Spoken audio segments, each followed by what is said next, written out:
Hi అండి. ఇవాల్టి వీడియోలో కాల్షియం అధిక మోతాదులో లభించే తలకాయ కూర రెసిపీని అయితే చూపించబోతున్నానండి.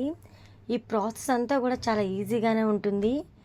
చాలా వీక్గా ఉన్న వాళ్ళకి, బాలింతలకి ఎక్కువగా ఈ రెసిపీని అయితే పెడుతూ ఉంటారండి. మనకి చిన్నపిల్లలు ఉంటే, అంటే నెలల పిల్లలు ఎవరైనా ఉంటే కనుక తల నిలబడాలి అంటే తలకాయ మాంసం తినాలి అని చెప్తూ ఉంటారు. మీరు వినే ఉంటారు ఈ మాట. మనకి బాగా జలుబు చేసి ఎక్కువగా దగ్గొస్తున్నప్పుడు కూడా తలకాయ మాంసం మసాలా బాగా దట్టించి ఇలా చేసుకొని తింటే కనుక చాలా అంటే చాలా హెల్దీ. అలానే దగ్గు జలుబు అనేది కూడా తగ్గిపోతాయి త్వరగా. ఈ రెసిపీ కోసం ముందుగా స్టవ్ ఆన్ చేసుకొని ప్యాన్ పెట్టుకొని ప్యాన్ హీట్ అయిన తర్వాత ఒక 4 టేబుల్ స్పూన్ల ఆయిల్ అయితే పోసుకోవాలండి. ఈ కర్రీకి ఆయిల్ అనేది కొంచెం ఎక్కువ పోసుకోవాలి. ఆయిల్ కాగిన తర్వాత ఒక 1 టేబుల్ స్పూన్ వరకు జీలకర్ర వేసేయండి. జీలకర్ర కాస్త కలర్ చేంజ్ అయిన తర్వాత మనము కరివేపాకు కూడా వేసేసుకోవాలి. కరివేపాకు కూడా వేసేసుకున్న తర్వాత ఉల్లిపాయలు అయితే వేసుకోవాలండి. ఈ రెసిపీకి ఎక్కువ ఉల్లిపాయలు అవసరం లేదు. 2 ఉల్లిపాయలు తీసుకుంటే సరిపోతుంది. 2 ఉల్లిపాయలు తీసుకొని సన్నగా తరిగైతే వేసేసుకోవాలి. ఉల్లిపాయలు కలర్ చేంజ్ అయ్యేంత వరకు ఫ్రై చేసుకుంటే సరిపోతుంది. ఆ తర్వాత శుభ్రంగా కడిగి తీసుకున్న మేక తలకాయ మాంసం అయితే వేసుకోవాలి. ఫ్రెష్గా ఒక 2 సార్లు కడిగి తీసుకోవాలండి. ఆ తర్వాత ఈ విధంగా తలకాయ మాంసం వేసుకొని వెంటనే ఉప్పు అయితే వేసుకొని ఈ విధంగా కలుపుతూ ఫ్రై చేసుకోవాలి. ఇక్కడ మనము ఒకటి గమనించాలి, తలకాయ మాంసం ఎప్పుడైనా కూడా ఉడకడానికి కొంచెం టైం ఎక్కువ పడుతుంది. ఓవరాల్గా ఈ రెసిపీ అంతా కూడా కంప్లీట్ అవ్వడానికి మనకి 15 నుంచి 20 నిమిషాల వరకు టైం అయితే పడుతుందండి. నేను ఇక్కడ లేతగా ఉన్న తలకాయ మాంసం తీసుకున్నాను. సో కుక్కర్లో అయితే కుక్ చేయట్లేదు. మీరు కనుక బాగా ముదిరిపోయిన తలకాయ మాంసం తీసుకుంటే కనుక ఒక 3 విజిల్స్ వచ్చేంత వరకు కుక్కర్లో ఉడికించుకొని చూడండి. కాస్త మెత్తబడితే సరిపోతుంది. నెక్స్ట్ టైం ముదురు తలకాయ కూర కూడా మీరు కుక్కర్లో ఎలా కుక్ చేయాలనేది కూడా నేను నెక్స్ట్ వీడియోలో అయితే త్వరలోనే పోస్ట్ చేస్తానండి.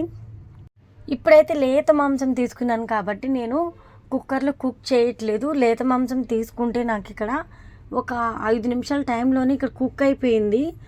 ఇంకా నేను కుక్కర్లో పెట్టుకొని ఒక 2-3 విజిల్స్ వరకు ఉడికిస్తే ఇంకా మరీ మెత్తగా అయిపోతుంది కాబట్టి కుక్కర్ వాడట్లేదండి ఇక్కడ మనకి ఒక 70% వరకు అయితే చక్కగా తలకాయ మాంసం ఉడికిన తర్వాత మనము ఒక 1/2 టేబుల్ స్పూన్ వరకు పసుపు అయితే వేసుకోవాలి.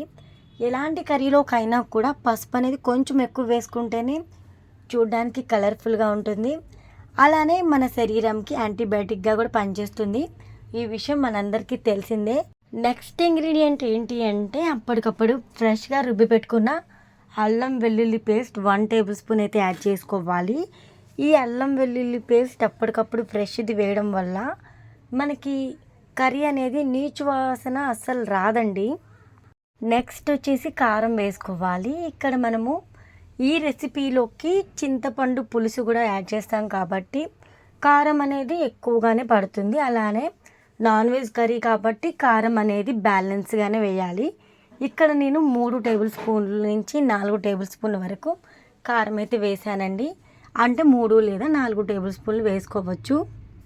కారం ఎక్కువ తినేవాళ్ళు ఎక్కువ, తక్కువ తినేవాళ్ళు తక్కువ అయితే వేసుకోండి. నాన్ వెజ్ కర్రీ అంటేనే కాస్త స్పైసీగా ఉంటేనే బాగుంటుంది కాబట్టి కొంచెం కారం ఎక్కువ వేసుకుంటేనే బాగుంటుంది.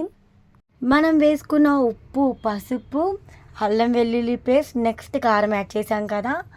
ఈ మసాలా ఇంగ్రీడియంట్స్ అన్నీ కూడా చక్కగా తలకాయ ముక్కలకి పట్టేలాగా కలుపుకుంటూ ఫ్రై చేసుకోవాలి. ఆ తర్వాత చిన్న గ్లాస్ వాటర్ అయితే యాడ్ చేసుకొని 1 నిమిషం వరకు అయితే ఉడికించాలండి. నెక్స్ట్ వచ్చేసి మనము చింతపండు పులుసు తీసుకొని యాడ్ చేసుకోవాలి. ఇక్కడ మనము చింతపండు పులుసు ఏ విధంగా తీసుకోవాలి అంటే మరీ పల్చగా కాకుండా, అలానే మరీ తిగ్గా కాకుండా మీడియంగా తీసుకోవాలి. తలకాయ మాంసం అంటేనే చింతపండు పులుసు యాడ్ చేయాలి డెఫినెట్గా, లేదంటే అంత టేస్ట్ అయితే ఉండదండి. ఇక్కడ చింతపండు రసం అయితే యాడ్ చేసిన తర్వాత ఉప్పు అయితే వేసుకోవాలి. ఎందుకంటే మనము చింతపండు పులుసు వేస్తున్నాం కాబట్టి ఉప్పు అనేది ఇంకొంచెం ఎక్కువే పడుతుంది. కర్రీకి తగ్గట్టుగా ఉప్పు అయితే వేసుకోవాలి. ఆ తర్వాత ఒక 2 నుంచి 3 నిమిషాల వరకు మంటని హై ఫ్లేమ్లోనే పెట్టి ఉంచి కుక్ చేయండి. ఇలా ఒకసారి మనము గరిటెతో తలకాయ మాంసం ముక్కలు ఒకసారి తీసి ఈ విధంగా చెక్ చేసినట్లయితే కనుక ఇక్కడ మీరు గమనిస్తే మరీ మెత్తగా కాకుండా మరీ గట్టిగా కాకుండా మీడియంగా అయితే ఉడికింది. ఇలా ఉడికితే సరిపోతుంది. ఆ తర్వాత కర్రీకి సరిపడా ఉప్పు అయితే యాడ్ చేసుకోవాలని చెప్పాను కదా, అలానే మసాలా పొడి అయితే వేసుకోవాలి. ముందుగా నేను ఒక స్పెషల్ మసాలా ప్రిపేర్ చేసి వేసానండి ఇందులోకి. వీడియో స్టార్టింగ్లో నేనైతే క్లిప్పింగ్ యాడ్ చేశాను, అక్కడ చెప్పడం మాత్రం మర్చిపోయాను. సో ఇప్పుడు చెప్తున్నాను అనమాట. ధనియాలు ఒక 2 టేబుల్ స్పూన్ల ధనియాలు, అలానే ఒక 1/2 టేబుల్ స్పూన్ వరకు మిరియాలు, అలానే ఒక 10-12 వరకు లవంగాలు, అలానే వీళ్ళైతే 4-5 యాలకులు కూడా వేసుకొని మసాలా పొడి అయితే ప్రిపేర్ చేసి తీసుకొని ఇందులోకి ఒక 2 టేబుల్ స్పూన్స్ అయితే వేసుకోవాలండి. ఇక్కడ నేను ప్రిపేర్ చేసిన మసాలా పొడి మీరు చికెన్లోకైనా మటన్లోకైనా కూడా వాడుకోవచ్చు అనమాట. నెక్స్ట్ పుదీనా కొత్తిమీర వేసుకొని ఇంకొక 3 నిమిషాలు అయితే ఉడికించేసి స్టవ్ ఆఫ్ చేసి దింపేయండి. ఈ విధంగా తలకాయ చారు ప్రిపేర్ అవుతుంది. రాగి సంగటిలోకైనా రైస్లోకైనా చాలా బాగుంటుంది. ట్రై చేసి చూడండి.